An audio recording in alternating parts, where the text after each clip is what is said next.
प्रकरण 43 निरनिराळे धर्म. नमस्कार मित्रांनो, धर्म म्हणजे नेमकं काय?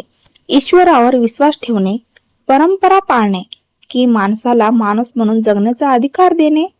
डॉक्टर बाबासाहेब आंबेडकरांनी विविध धर्माचा अभ्यास केला आणि या अभ्यासातून त्यांना एक महत्त्वाचा प्रश्न पडला. जो धर्म माणसाला विचार करण्याचे स्वातंत्र्य देत नाही, तो खऱ्या अर्थाने मानवाचा धर्म कसा असू शकतो? आज आपण त्यांच्या माझी आत्मकथा या पुस्तकातील प्रकरण 43 निरनिराळे धर्म यातील महत्त्वाचे विचार समजून घेणार आहोत. या प्रकरणात बाबासाहेब ख्रिस्ती धर्मातील काही मूलभूत कल्पनांचा विचार करतात. येशू ख्रिस्ताला देवाचा पुत्र मानण्याची धारणा ते प्रश्नांच्या माध्यमातून तपासतात. बाबासाहेबांचा दृष्टिकोन श्रद्धेपेक्षा तर्क आणि विचार स्वातंत्र्याचा होता. ते विचारतात, जर एखादी गोष्ट सत्य आहे तर ती प्रश्न विचारल्यावरही सत्यच राहिले पाहिजे. म्हणूनच केवळ एखाद्या धर्मग्रंथात लिहिले आहे म्हणून एखादी गोष्ट स्वीकारायची की तिचा तर्काने विचार करायचा, हा प्रश्न बाबासाहेबांच्या संपूर्ण विचार पद्धतीचा केंद्रबिंदू होता. पुस्तकात बाबासाहेब एका ऐतिहासिक प्रसंगाचा उल्लेख करतात.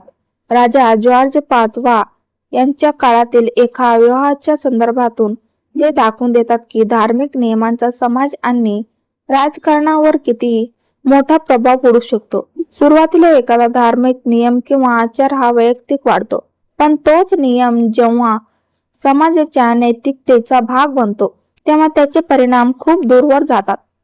आणि म्हणूनच बाबासाहेबांसाठी धर्म हा फक्त पूजा पाठाचा विषय नव्हता. धर्माचा माणसाच्या सामाजिक जीवनावर काय परिणाम होता, हा त्यांच्यासाठी अधिक महत्त्वाचा प्रश्न होता. यानंतर बाबासाहेब हिंदू धर्मातील काही शिकवणींचा विचार करतात. यदा यदा ही धर्मस्य ग्वालिनिर्भवती भारता या कल्पनेनुसार धर्माची हानी झाली की ईश्वर अवतार घेतो आणि धर्माची पुनर्स्थापना करतो, अशी धारणा आहे. पण बाबासाहेब यावर एक अत्यंत महत्त्वाचा प्रश्न उपस्थित करतात. माणसाने स्वतः काहीच करू नये का? अन्याय झाला तर आपण फक्त एखाद्या अवताराची वाट पाहायची? समाजातील समस्या सोडवण्यासाठी माणसाची स्वतःची जबाबदारी काय? बाबासाहेबांच्या विचारात याचे उत्तर स्पष्ट होते. माणसाने स्वतःच्या बुद्धीचा आणि कर्तृत्वाचा वापर केला पाहिजे. बाबासाहेब एक प्रसिद्ध म्हणीचेही संदर्भ घेतात. न करणी करे तो नर का नारायण हो जाय. म्हणजे माणूस आपल्या कर्माने मोठा होऊ शकतो, पण जर प्रत्येक गोष्ट ईश्वराच्या अवतारावर अवलंबून ठेवले तर माणसाच्या कर्तृत्वाचे काय? बाबासाहेबांना अशी विचारसरणी मान्य नव्हती की ईश्वराच्या अवताराशिवाय आपण काहीच करू शकत नाही, कारण अशी मानसिकता माणसाला स्वतःच्या जबाबदारीपासून दूर नेऊ शकते. आणि याच ठिकाणी बाबासाहेब बुद्ध धर्माकडे येतात. ते बुद्ध धर्माला खरी मानवी धर्म मानतात का? कारण बुद्धांनी स्वतःला देवाचा अवतार किंवा देवाचा पुत्र म्हणून घोषित केले नाही. बुद्धांचा भर होता मानवाच्या विचारशक्तीवर, नैतिकतेवर आणि स्वतःच्या प्रयत्नावर. बुद्ध धर्म माणसाला प्रश्न विचारण्यापासून रोखत नाही. उलट विचार करा, तपासा आणि योग्य वाटेल ते स्वीकारा, अशी बुद्धांची शिकवण बाबासाहेबांना अत्यंत महत्त्वाची वाटते. म्हणूनच बाबासाहेबांच्या दृष्टीने बुद्ध धर्म हा केवळ धार्मिक विधींचा विषय नव्हता, तो मानवी जीवनाचा, नैतिकतेचा आणि सामाजिक प्रगतीचा मार्ग होता. या प्रकरणातील आणखी एक अत्यंत महत्त्वाचा मुद्दा म्हणजे बुद्ध संघाची कार्यपद्धती. बाबासाहेबांना बुद्ध संघामध्ये आधुनिक लोकशाहीची काही तत्वे दिसतात.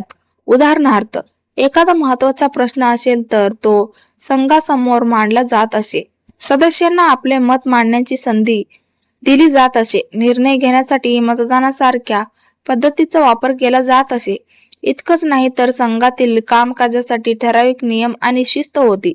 बाबासाहेबांना हे विशेष महत्त्वाचे वाटते, कारण यावरून त्यांना असे जाणवते की लोकशाही केवळ आधुनिक काळातील कल्पना नाही, तिची काही तत्वे प्राचीन बुद्ध संघाच्या कार्यपद्धतीही दिसतात. म्हणून प्रकरण 43 चा मुख्य प्रश्न फक्त कोणता धर्म चांगला इतकाच नाही, तर त्यापेक्षा मोठा प्रश्न आहे, माणसाला कोणता धर्म विचार करण्याचे, प्रश्न विचारण्याचे आणि स्वतःच्या कर्तृत्वाने पुढे जाण्याचे स्वातंत्र्य देतो. बाबासाहेबांनी विविध धर्माचा अभ्यास केला आणि त्यांच्या विचारांच्या प्रवासात बुद्ध धर्म त्यांना जवळचा वाटला, कारण त्यांच्या दृष्टीने धर्माचा केंद्रबिंदू ईश्वर नसून माणूस आणि त्याचे नैतिक जीवन असायला हवे. मित्रांनो, बाबासाहेबांचे धर्मांतर हे अचानक घेतलेले निर्णय नव्हता. त्यामागे वर्षानुवर्षांचा अभ्यास, चिंतन, तर्क आणि विविध धर्माचा सखोल विचार होता.